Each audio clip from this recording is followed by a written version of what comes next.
우리 다 같이 성경 보도록 하겠습니다. 성경은 신약성경 고린도전서 15장 29절로 34절까지의 말씀을 함께 보도록 하겠습니다. 성경은 신약성경 고린도전서 15장 29절로 34절까지의 말씀을 한 절씩 교독합니다. 만일 죽은 자들이 도무지 다시 살아나지 못하면 죽은 자들을 위하여 세례를 받는 자들이 무엇을 하겠느냐? 어찌하여 그들을 위하여 세례를 받느냐?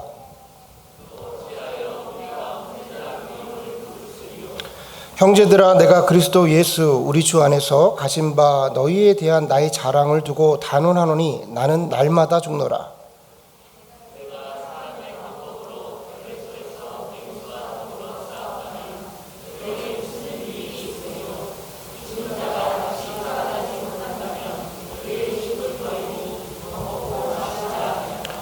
속지 말라. 악한 동무들은 선한 행실을 더럽히나니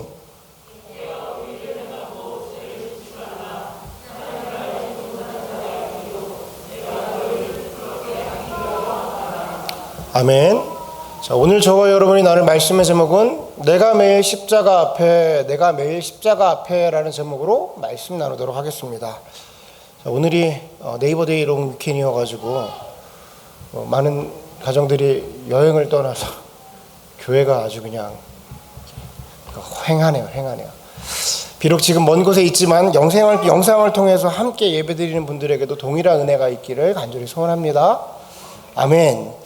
자, 여러분도 아시다시피 저희 딸들이 지금 한국에 있어요. 한국에 가서 지내고 있는데 처음 한국을 보낼 때는 얘네들이 한두 달이 지나면 엄마 아빠가 너무나도 보고 싶어서 금방 오겠지? 라고 하고 생각을 했는데 시간이 지나도 애들이 오질 않는 거예요. 엄청나게 잘 적응을 하고 잘 지내고 있습니다. 얘네들이 왜 이렇게 잘 지내나 그 이유가 있어요. 왜 그러냐면 얘네들이 이제 한국에서 한국 학교를 다니는데 친구들이 많이 생긴 겁니다.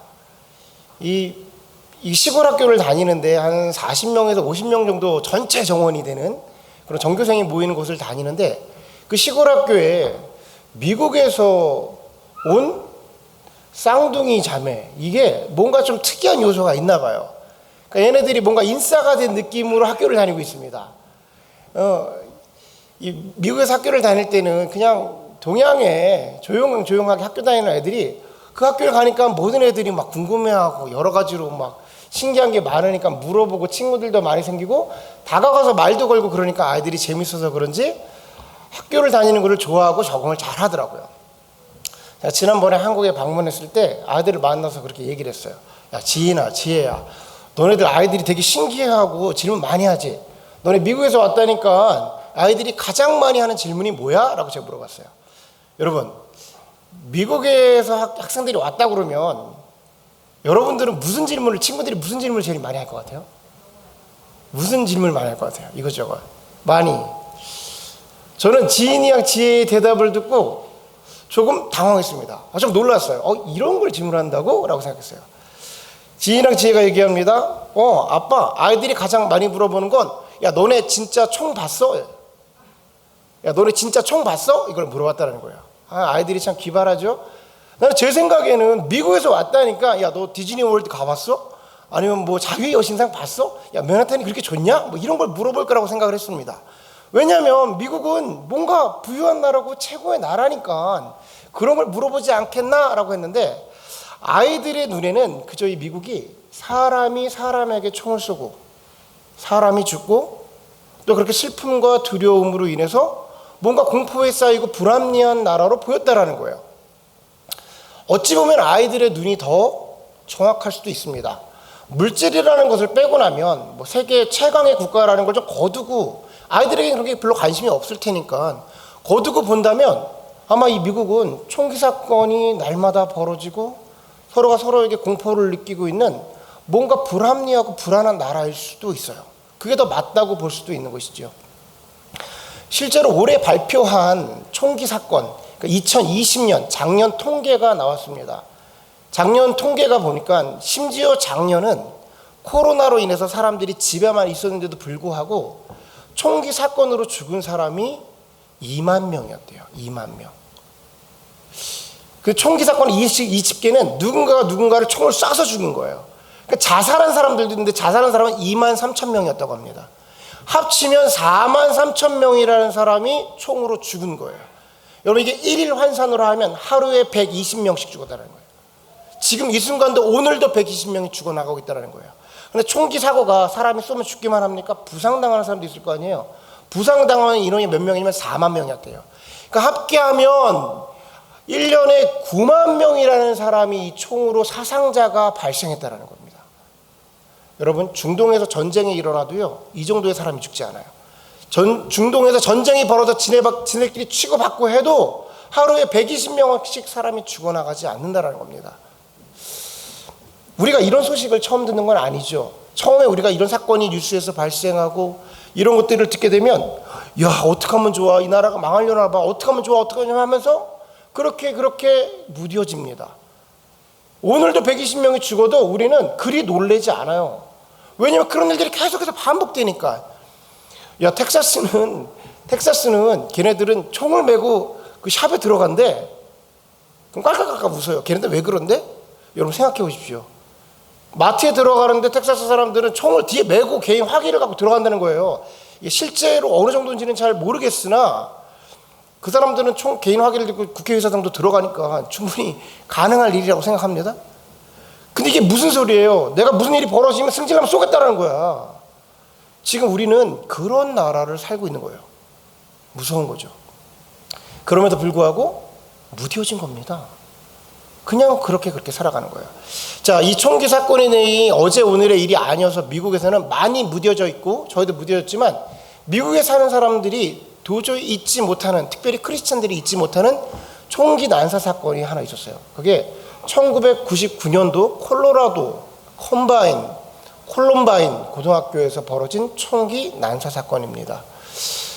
이 사건이 유명하게 된 것은 그 첫 번째 희생자가 17살 소녀인 레이첼이라는 소녀의 죽음 때문에 유명하게 됐어요. 많은 사람들에게 기억이 된 거죠. 자, 이 사건은 어떤 사건이었냐면 그 범인들 2명, 그러니까 그들이 자살했습니다. 이 그들의 죽음까지 포함해서 15명이 총기 난사 사건으로 죽게 됐어요. 근데 그 첫 번째 희생자가 레이첼이라는 여자 소녀였어요. 이 레이첼이라는 소녀는 어떤 소녀냐면 평상시에 유독 독실한 신앙을 가지고 있어서 학교 안에서도 유명했고 따돌림 아닌 따돌림을 당하고 있었대요. 그 신앙을 지킨다는 것 가지고 그 사춘기 때 아이들이 조금 이렇게 그랬나 보죠. 그런데 실제로 이 범인들이 총기 난사 사건을 범인들이 그 자리에 들어가서 처음으로 죽인 학생이 레이첼이었다는 거예요. 레이첼에게 이미 여러 방에 총을 쏴서 등과 다리에 총을 맞은 상태에서 이 범인들이 가서 레이첼의 머리끄댕이를 잡고 그에게 물어봤답니다. 야, 너는 지금도 이래도 아직도 예수를 믿니? 라고 물어봤대요. 근데 레이첼이 뭐라고 말하냐면 내가 예수님을 믿는 건 너네가 더 잘 알걸. You know I do 라고 표현했대요. 그러고 나서 이 범인들이 그 얼굴에다 머리에다 그 자리에서 총을 쏴서 즉사하게 됐답니다. 여러분 이건 설교를 위해서 지어낸 얘기가 아니에요. 모든 희생자들과 그 방 안에 있던 모든 학생들이, 카페테리아에 있던 학생들이 그 자리에서 목격한 것을 증언한 이야기입니다. 너무나도 안타까운 죽음이지만 레이첼은 순교를 했습니다. 순교가 맞습니다. 왜냐하면 그의 삶을 통해서 하나님의 이름이 드러났고 그의 일을 통해서 하나님의 일이 확장되었어요. 그렇기 때문에 순교라고 말한 거예요. 이 사건이 너무나도 충격적이어서 당시의 사람들과 당시의 크리스찬들이 도저히 이 일을 받아들일 수가 없는 거예요. 그래서 그 당시에 하나님이 그렇게 열심히 믿던 그 레이첼을 왜 하나님은 말려주지 않고 보호해주지 않고 하나님은 어디 있었냐라는 거예요. 도무지 그걸 이해하지 못하겠다라는 거예요. 그런데 레이첼의 죽음은 순교가 확실했습니다. 왜냐하면 그 레이첼의 죽음이 전 미국에 퍼져나가고 학생들이 그 이야기를 듣고 나서 크리스찬 학생들이 레이첼의 믿음을 본받아서 나 또한 학교에서 그렇게 믿음을 지키겠다고 부흥의 무브먼트가 일어났어요. 그래서 학교를 1시간 일찍 가서 다들 모여서 국기계양대 앞에서 아침 기도회를 갖기 시작하고 점심시간에 성경을 보면서 그들 안에서 복음을 전파하는 일들이 벌어지게 됐다는 거예요. 미국에서 유례 없던 학생 부흥 운동이 그때 벌어지게 된 겁니다. 여러분 레이첼의 죽음은 비록 너무나도 안타까운 일이지만 분명 순교가 맞았습니다. 안타까운 소식이지만 지금 이와 동일한 일들이 아프간에서 벌어지고 있습니다. 아프간에서는요, 네가 예수를 믿느냐고 말하면서 예수를 고백하는 순간 총을 쏴서 그 자리에 죽게 되고, 불신 검문을 해서 스마트폰을 패서 그 안에서 성경 어플이 나오게 되면 그 자리에서 그들을 다 죽여버립니다.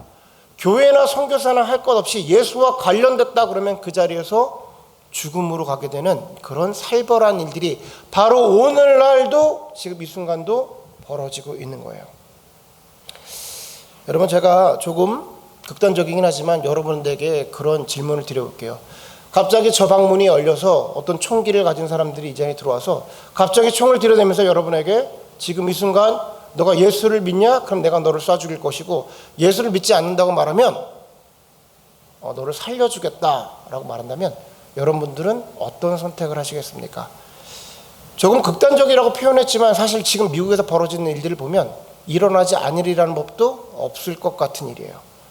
문 열고 들어와서 우리에게 그렇게 한다면 여러분들은 과연 어떤 선택을 하시겠어요? 오늘 본문의 배경이 되는 초대교회도 이와 동일한 일들이 계속해서 벌어졌던 것 같습니다. 제가 여러 차례 설교를 통해서 말씀드렸던 것처럼 초대교회 때의 환경은 로마가 이스라엘을 점령하고 있던 시기였어요. 그러니까 우리나라의 일본이 우리나라를 점령하고 있던 시기라고 이해하시면 가장 이해가 빠를 겁니다. 그래서 이스라엘에 있던 로마 군인들은 지나가는 이스라엘 사람들을 보면 불시에 검문을 할 수가 있었어요. 그리고 수시로 그 신분을 물어보게 됩니다. 왜 그러냐면 우리나라 독립군들도 무력으로 투쟁을 했던 것처럼 당시에 이스라엘 사람들에게는 열심 당원들이 있었어요. 그러니까 독립군과 같은 사람들인데 무력으로 투쟁하고 항쟁했던 사람들입니다. 로마 입장에서는 그 사람들이 여간 골칫거리가 아니었단 말이에요. 그러니까 불시에 이스라엘 사람들이 계속해서 물어보는 거예요. 그 질문은 이런 형식을 띠고 있었습니다. 야, 너의 주인이 누구야? 라고 묻는 겁니다. 이 말은 너의 소속을 묻는 거예요. 불시에 칼을 들이대면서 창을 들이대면서 야, 너의 주인 누구야? 라고 물어보는 거죠. 그러면 이스라엘 사람들이 이렇게 대답합니다. 예, 저희 주인은 백부장입니다 라고 말한 거예요. 예, 저희 주인은 누구누구 천부장입니다 라고 소속을 밝히는 겁니다.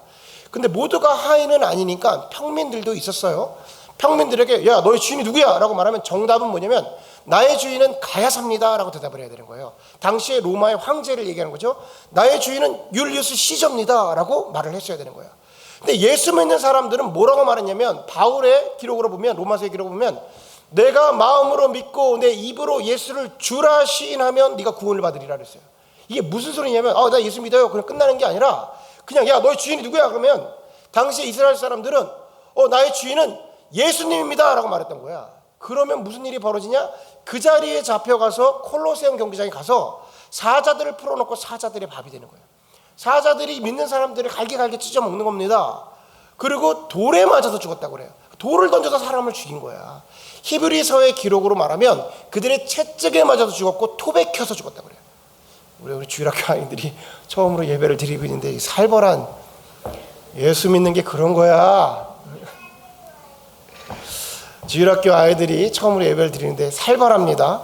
당시에 어땠냐면 히브리 사람들이 톱에 켜서 죽였다는 거예요. 사람을 토막내서 죽였다는 겁니다. 그런데 히브리서의 기록이 완전히 멋있어요. 아무튼 완전히 구체적으로 기록합니다. 그런 죽음을 구차히 피하지 않았다고 그랬어요. 그런 죽음을 구차히 피하지 아니하고 그냥 예수를 나의 주로 시인하고 죽었다는 겁니다. 여러분, 어마어마한 신앙이죠. 그들이 순교를 했다라는 것입니다. 그런데 오늘 본문의 바울의 얘기를 들으니까 그 순교의 신앙의 모습이 조금 변색된 것 같아요. 우리 본문 32절과 34절을 한 목소리로 한번 읽어보겠습니다. 32절과 34절의 본문을 읽어보겠습니다. 시작.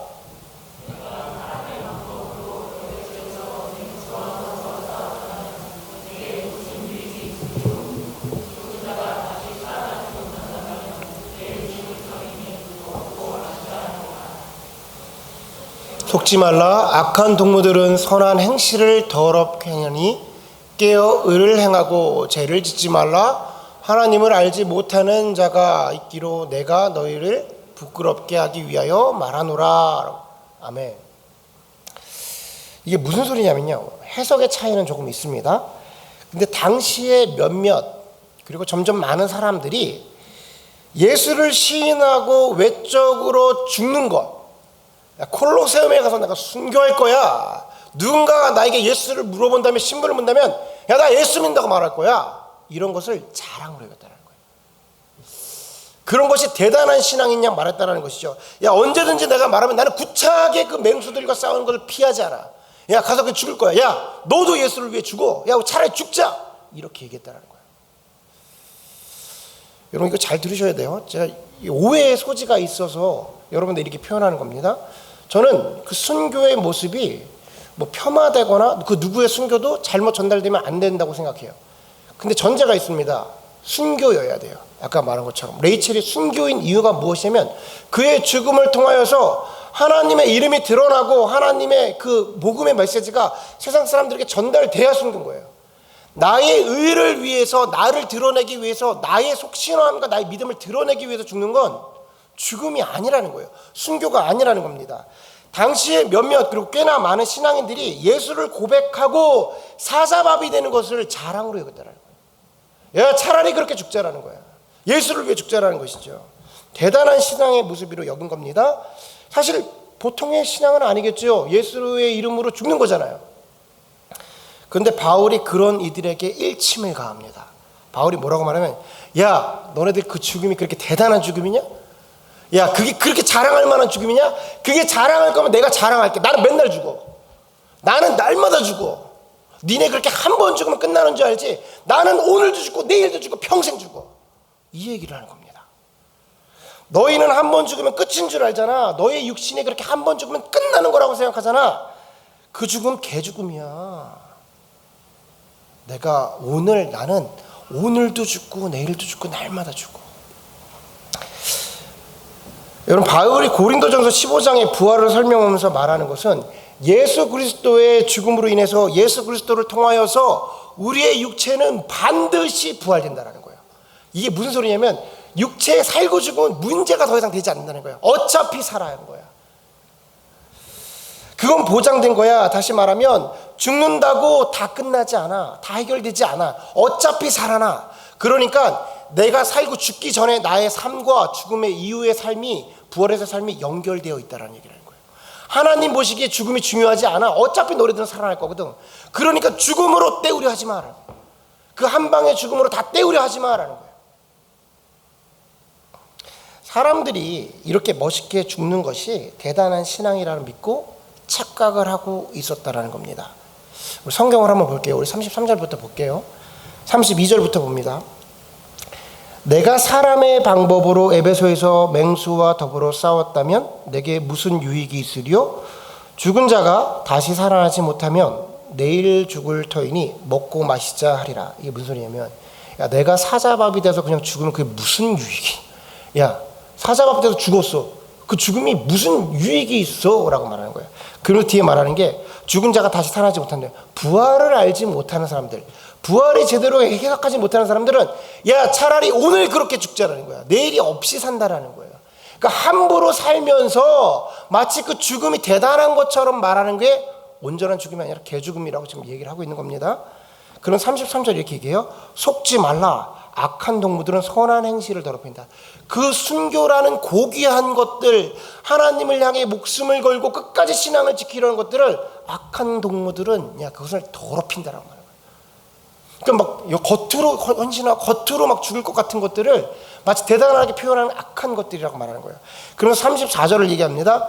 깨어 의를 행하고 죄를 짓지 말라. 너의 평상시의 삶 가운데에 깨어 의를 행하고 죄를 짓지 말라. 하나님을 알지 못하는 자가 있기로 내가 너희를 부끄럽게 하기 위해서 진리를 너에게 얘기해 준다는 거야. 그래서 나는 날마다 죽어.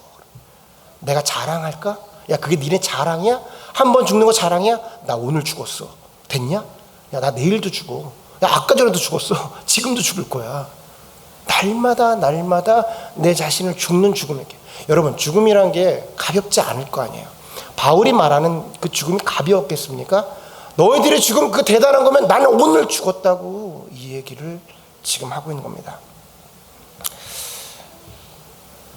너희들의 그 죽음이 그렇게 대단한 거냐?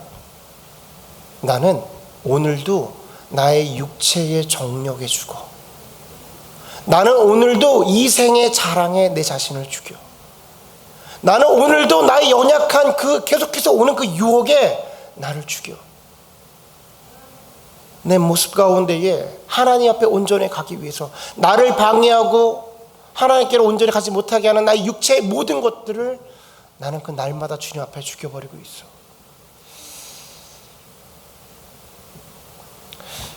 그럼 다시 말씀드리지만 오해가 없으셨으면 좋겠습니다. 제가 이렇게 해석한다고 초대교회의 모든 사람들이 그렇게 막 자기 의로 죽은 것은 아니에요.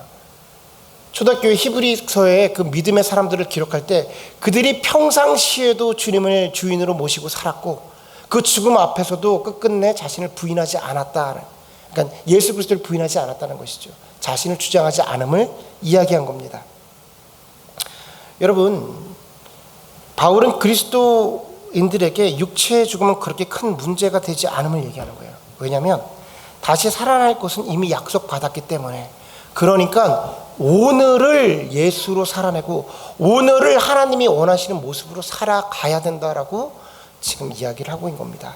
죽음으로 때우려 하지 말라는 거예요. 어차피 육체는 살아난다라는 겁니다. 그러니까 오늘 내가 살아갈 때에 주님 앞에서 마땅히 금해야 하는 것을 금하며 주님 앞에서 내 자신을 철저히 부인하고 그 길을 나아가라라고 이야기해 줄 겁니다. 여러분, 제가 여러분에게 앞서 드린 질문을 동일하게 다시 한번 드려볼게요. 이 방 안에서 갑자기 총기를 들고 사람이 들어와서 너가 예수를 믿느냐? 내가 너가 예수를 믿는다고 말한다면 총을 쏴서 죽일 것이고 예수를 부인한다면 내가 너를 살려줄게 라고 말하면 여러분들은 어떤 대답을 하시겠습니까? 이렇게 설교를 하니까 또 갑자기 예수? 그러면서 그러시겠습니까? 예수 누구더라? 지난번 목장 예배 때 그러신 분이 있어요. 오늘 참석 안 했는데 예수? 그러면서 자기는 빠져나갈 거라고 그러시더라고. 제가 잘은 모르겠습니다. 근데 진짜 그런 일이 그러면 제가 여러분을 어느 정도 아는 상황에서 말씀드릴게요. 여러분들은 예수를 주로 시인하고 이 자리에서 총을 맞아 죽을 겁니다. 아멘? 저는요, 진우야 잘 들어라. 총을 들이대면요, 예수는 나의 구주십니다 라고 말하고 그 자리에서 총 맞고 죽을 겁니다. 여러분들도 아마 그러실 겁니다. 제가 아는 여러분들은 그래요. 왜냐하면 우리는 주님을 사랑하니까. 우리 주님 사랑해서 이 자리에 있는 거잖아요. 주님 너무 사랑하니까 죽을 곳이 있다고. 주님을 위해 죽을 수 있는 사람들이라고요. 근데 여러분, 왜 유튜브 앞에서 우린 죽지 못할까요?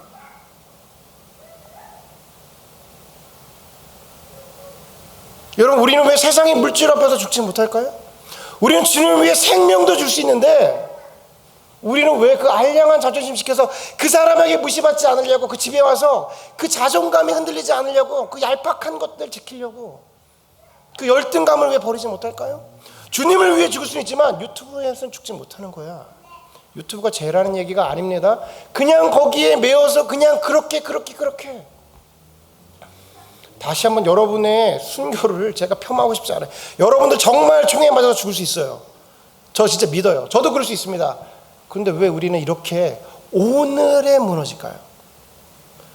예수 앞에 거두의 담론을 얘기할 수는 있지만 그냥 나의 삶 속에 오늘 벌어지는 그것, 오늘 있던 그 유혹, 내가 약한 것, 어제도 알고 있었던 것, 지금껏 알고 있었던 것, 허구원나라는 그 기도.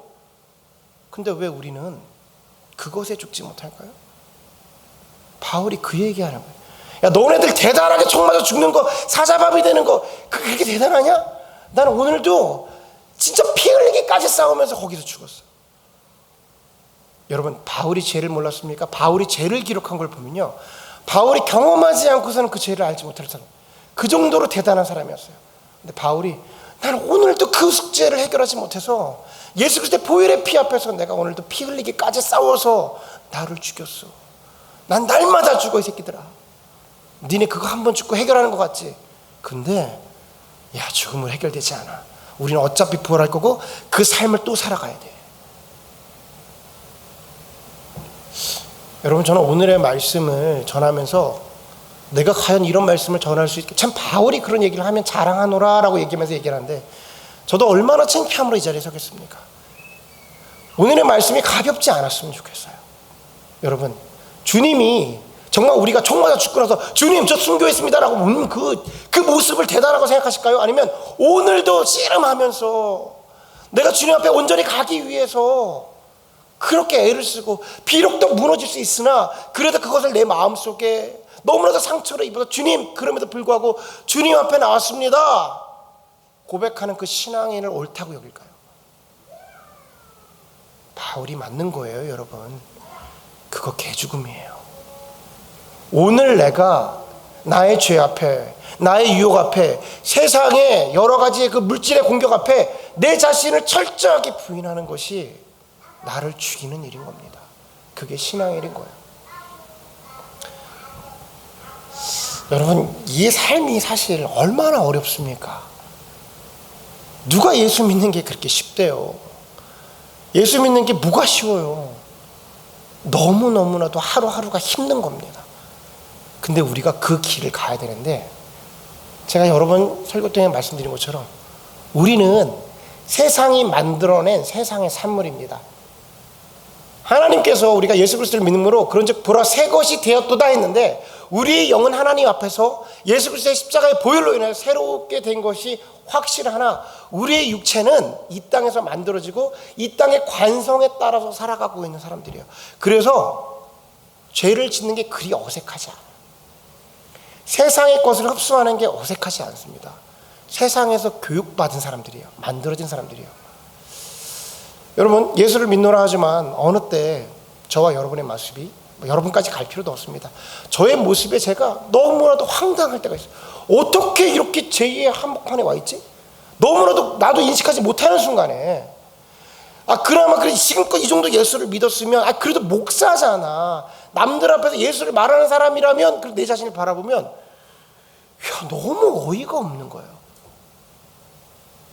여러분도 비슷한 경험이 있지 않으십니까? 근데 여러분, 제가 구조적으로 말한다면 이것은 자연스러운 일이에요. 왜냐면 우리의 육체는 여기가 편한 거야. 물질이 좋은 거야. 세상의 쾌락이 좋은 거고, 세상의 그런 것들이 나의 욕망이 계속해서 원하는 겁니다.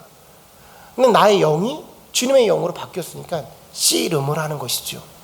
여러분, 근데 그 씨름에서 제가 얘기해 드릴게요. 그 씨름에서 이기는 게 쉽지가 않습니다. 우리의 의로 이기려면, 우리의 행위로 이기려면 사단이 놀지 않습니다. 우는 사자와 같이 우리를 기다리고 있어서, 이렇게 말하면 너무 죄송하지만 우리의 의로는 백발백중 집니다. 이겼으면 바리새인들이 지금껏 그 영광을 이루게 있겠죠. 육으로는 이길 수가 없습니다. 그러니까 방법이 무엇이냐면 날마다 주의 십자가 앞에 나가야 돼요. 아멘? 내가 매일 주의 십자가 앞에 나가야 돼요. 그게 예배의 자리고, 그곳에서 예수님을 경험하는 거예요. 주님의 임재 없이, 주님의 영광 없이, 주님의 영의 도움 없이는 이 싸움에서 이길 수 없어요. 세상이 유튜브 별거 아니라고요? 여러분이 성경을 보는 시간이, 찬양하는 시간이 유튜브 시간에 10분의 1도 안 돼요. 걔네들 무시할 게 아닙니다. 걔네들 나와서 구독, 좋아요 우리가 히히덕거리는 게, 그렇게 비 오듯 가랑비에 옷 젖듯 완전히 젖어가지고, 여러분 유튜브 그 4분 5분 익숙하셔서 여러분은 설교 요즘에 몇 번이나 들을 수 있어요?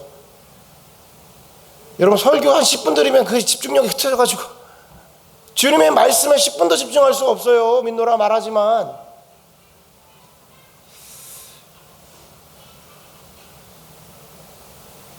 세상을 이기기 위해서는, 주님의 길을 가고 싶으면 날마다 우리가 주의 십자가 앞에 나아가야 됩니다.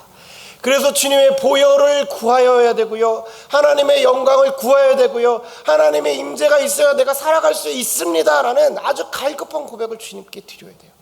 그때 주님과 연결되는 예배를 통하여서 우리가 예수님을 알게 될 때에, 그때의 길이요 진리요 생명이신 그 진리가 우리를 자유케 하는 겁니다. 아멘? 아멘? 주님의 영이 계신 곳에 참 자유가 있는 거예요. 우리가 이 모습 그대로 나의 의지만 가지고 나가서 세상에 나가면 자유할 수가 없어요. 예수 믿는 사람이 어떻게 자유합니까? 모든 게 유혹이고 모든 게 쾌락이고 조금만 삐끗하면 무너지는데, 근데 내 안에 진리이신 영이 들어와서 진리이신 예수 그리스도가 나를 자유케 하심은 주님을 알 수 있어서 그 알므로 그 삶을 가는 거예요. 여러분, 마지막 구절에 이런 게 써 있어요. 깨어 의를 행하고 죄를 짓지 말라. 하나님을 알지 못하는 자가 있기로 내가 얘기하는 거예요. 하나님을 알면, 예수 그리스도를 참으로 알면 그 진리가 우리를 자유케 해서 깨어 있는 것이고 의를 행하는 것이고 죄에서 멀어지는 것이에요. 죄는요, 우리 육은 죄를 원해요. 익숙해요. 부담스럽지 않아요. 감이 자연스러워요. 우리가 죄 안에 있어도요, 여러분, 어색함이 없습니다. 그런데 하나님의 의를 깨닫고 하나님의 영이 내 안에 있고 하나님의 임재 가운데 있잖아요. 죄가 스치기만 해도 내가 민감해져. 그러니까 우리가 지금부터 유튜브 보지 않을 거야. 유튜브 죄가 아닙니다. 오해는 없으시기 바라요. 나 지금부터 뭐 안 할 거야. 나 지금부터 뭐 술 끊을 거야. 나 지금부터 그 세상의 쾌락 안 할 거야. 안 하면 그 현상이잖아요. 유튜브 안 하면 딴 거 하겠지. 도박 안 하면 딴 거 하겠지. 그 자리에 예수로 채워지지 않으면 그냥 다른 현상들만 나타날 뿐인 거예요. 예수가 영으로 우리가 들어오지 않으면 그 다른 현상들만 나타날 뿐이야. 그러면 세상 사람들이 뭐라고 말합니까? 괴롭더라는 거야. 내가 공허하다라는 거야. 세상 사람들이 돈이 없습니까? 잘 나가는 친구들이 없어요? 다 해봤단 말이야. 근데 이거 해서 이거 안 해보고, 이거 안 좋은 거니까 이거 해보고, 안 해보고, 이거 해보고, 내가 공허하고 내 마음에 자유함이 없더라는 거야.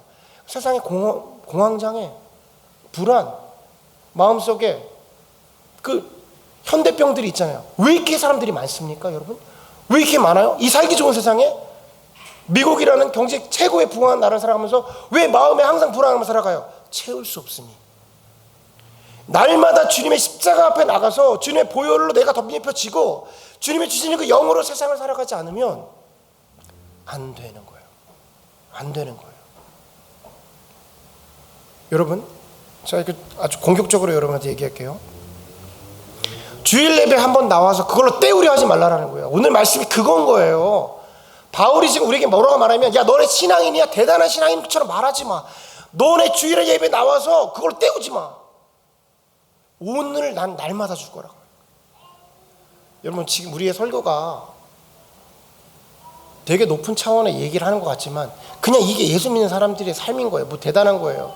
예수가 바울이 그 얘기하는 거잖아요.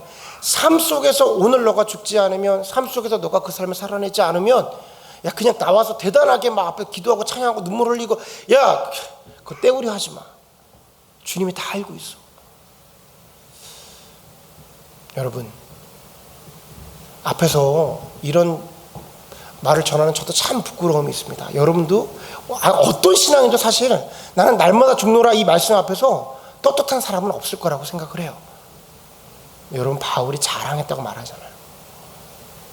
이게 막 우쭐댄 자랑이 아니라 12장에 그 다음 구절을 보면 이제 다른 말씀이 나오는데, 그 영혼들을 살리기 위해서, 올바름을 야기하기 위해서, 너희를 부끄럽게 하기 위하여서라고 표현하잖아요. 오늘 우리가 하나님 말씀 앞에 부끄러움을 당해야 됩니다. 부끄러움을 당해야 됩니다. 그래서 자복하는 마음에, 주님, 제가 오늘도 당신의 십자가 앞에 나가겠습니다. 아니, 내가 매일 주의 십자가 앞에 나가겠사오니 주님의 영을 나에게 발하여 주셔서 나를 긍휼히 여기소서 주님의 길을 가게 하여 주옵소서. 정녕 나를 따라오거든 십자가를 짊어지고 자기 자신을 부인하고 따라오는데, 오늘 아침에도 나를 죽임으로 내 자신을 부인하는 저와 여러분이 되기를 간절히 소원합니다. 아멘. 우리 이 시간에 찬양 부르고